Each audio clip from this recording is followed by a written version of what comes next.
Assalamualaikum warahmatullahi wabarakatuh. Selamat pagi. Salam sehat, salam semangat untuk kita semua. Kembali ketemu di Pak Cipto TV. Ya, pada hari ini saya akan bahas dari bukunya Mas Sabtuari Sugiarto, Kembali ke Titik Nol. Kita akan review buku ini di bagian pertama. Jadi buku ini ada 11 bagian.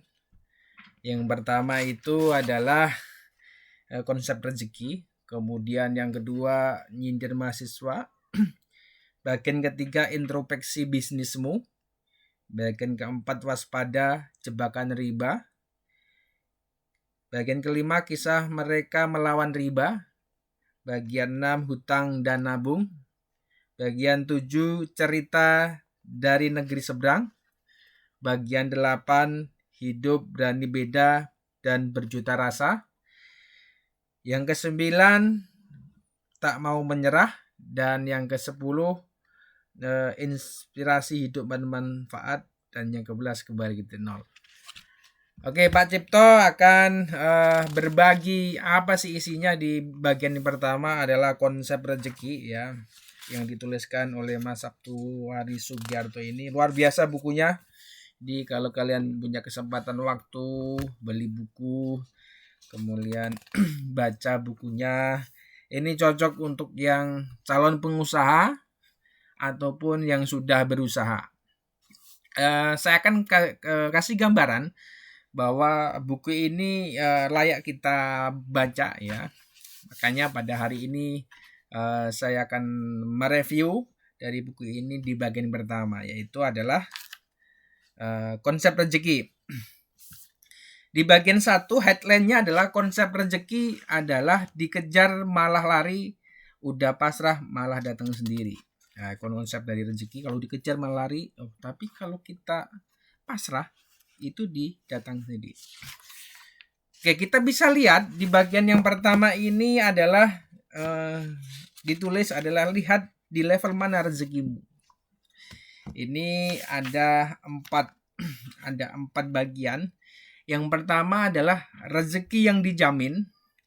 Yang kedua adalah rezeki yang diusahakan. Yang ketiga adalah rezeki yang digantung. Yang keempat adalah rezeki yang dijanjikan.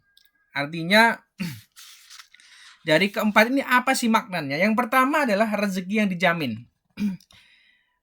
Kita sudah pernah baca barangkali adalah, atau pernah mendengarkan atau pernah melihat daripada tausiah-tausiah Ustadz yang kita pahami, yaitu dari surat Hud ayat ke-6 adalah tidak suatu binatang pun yang termasuk manusia yang bergerak di atas bumi ini yang tidak dijamin oleh rezekinya. Jadi rezeki itu sudah dijamin. Bagi apa? Bagi makhluk hidup yang bergerak. Jadi kata kuncinya adalah bergerak.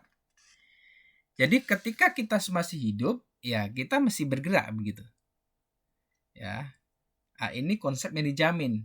Misalkan tiba-tiba kalau pas lapar ada yang naktir makanan, atau yang mengirim makanan di rumah, ada yang naktir gitu ya. Ini adalah rezeki yang dijamin. Ini tingkat yang pertama. Tingkat yang kedua adalah rezeki yang diusahakan. Adalah tidaklah manusia mendapatkan apa-apa kecuali apa yang telah dikerjakan. Jadi ini adalah kita harus berikhtiar bekerja. Yang pertama tadi udah dijamin ya, ada kuncinya adalah bergerak. Yang kedua bekerja. Jadi misalkan kita dapat seorang karyawan, ini dituliskan adalah gaji 3 juta dapat tiap bulan. Nah, kita lah itu termasuklah ikhtiar untuk menjalani hidup. Yang ketiga adalah rezeki yang digantung.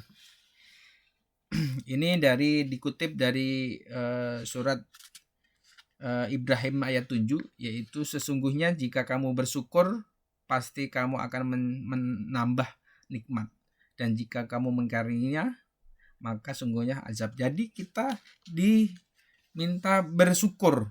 Jadi yang pertama tadi adalah dijamin kita dengan bergerak kesana kemari. Kemudian yang kedua kita berikhtiar untuk bekerja.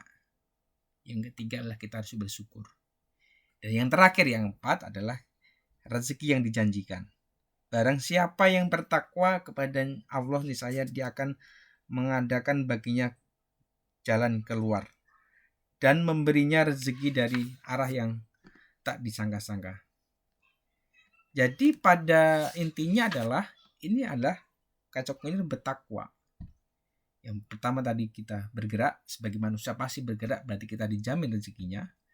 Kemudian yang kedua tadi rezeki yang diusahakan, kita harus ikhtiar, kita harus bekerja. Yang ketiga kita harus bersyukur ya, agar adalah menurunnya rezeki yang digantung. Yang keempat adalah rezeki yang dijanjikan, adalah kita harus bertakwa. Nah, konsep rezeki ini kita harus pilih yang mana, kita di tingkat yang mana ya. Jadi menurut saya bukunya Mas Sabtuari Sugiarto ini yang kembali ke titik nol ini luar biasa. Jadi di bagian awal ini membedah adalah konsep rezeki.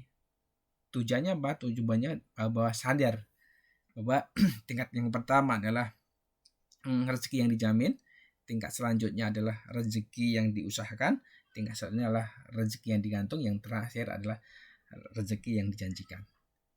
Dan ini pun sebadan daripada tingkat keimanan kita. Oke, kita sama-sama mengukur daripada kita sendiri. Ini saya baca berdasarkan daripada buku Mas Sabtuari Sugiarto. Mari kita renungkan, semoga bermanfaat bincang-bincang pagi hari ini. Kita akan lanjutkan. Jadi di sesi yang kedua nanti bab kedua itulah nyindir mahasiswa bagi yang status mahasiswa. Bisa nyindir pekerja bagi status pekerja. Ini nyindir dalam arti baik dalam buku ini. Oke, nanti kita akan kembali ke part kedua dengan judul yang tadi, nyindir mahasiswa. Artinya tetap sehat, tetap semangat. Pandemi ini harus segera berakhir. Kita harus survive untuk menghadapi kehidupan ini. Terima kasih.